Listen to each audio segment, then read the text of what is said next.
Welcome to another episode of our Cue and a Guide. Today, we're going to talk about something that many of us face: how to handle toxic people. Toxic individuals can be found everywhere, in our families, neighborhoods, or even among our friends.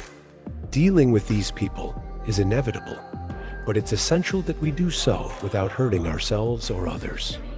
Let me start by sharing a beautiful story about how the Buddha dealt with a toxic person. One day, a man came to the Buddha, yelling and insulting him. Despite the harsh words, the Buddha simply smiled and showed no reaction. He looked at the man kindly, without letting the anger get to him. Eventually, the man ran out of things to say. At that moment, the Buddha asked him a surprising question. "Do you have visitors to your home?" The man, confused, answered yes. The Buddha then asked, "Do you offer them food and drinks?" The man replied, "Yes, I do." The Buddha then said, "What if they don't accept what you've offered?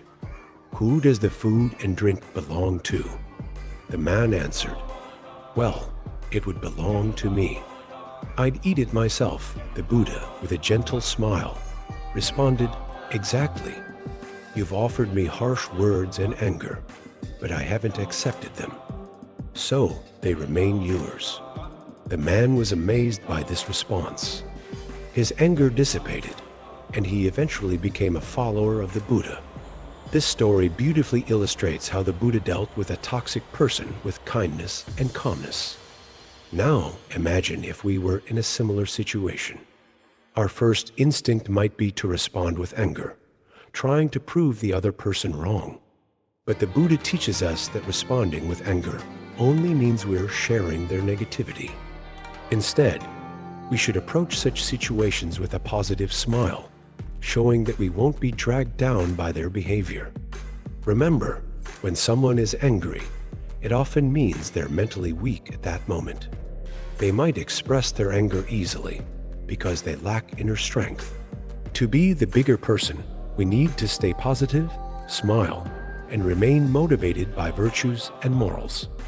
When faced with toxic people, it's important to listen to what they're saying, not just react to their anger. Sometimes their complaints may have some truth to them, and if so, we should reflect and correct any mistakes. But if their accusations are unfounded, there's no need to prove them wrong. Silence can be a powerful response, and success is the best way to show them they were mistaken.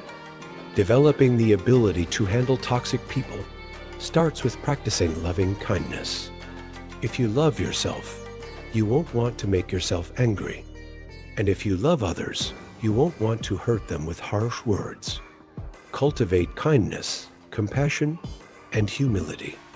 Remember, being humble doesn't mean being weak. It means being strong enough to rise above negativity. Visualize how you would face a situation with a toxic person. See yourself smiling, listening, and handling the situation gracefully.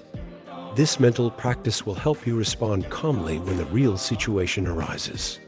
So, don't give toxic people what they want: your anger or hurt. Instead, stay calm and handle the situation with grace. I hope you all develop this wonderful skill to deal with toxic people successfully.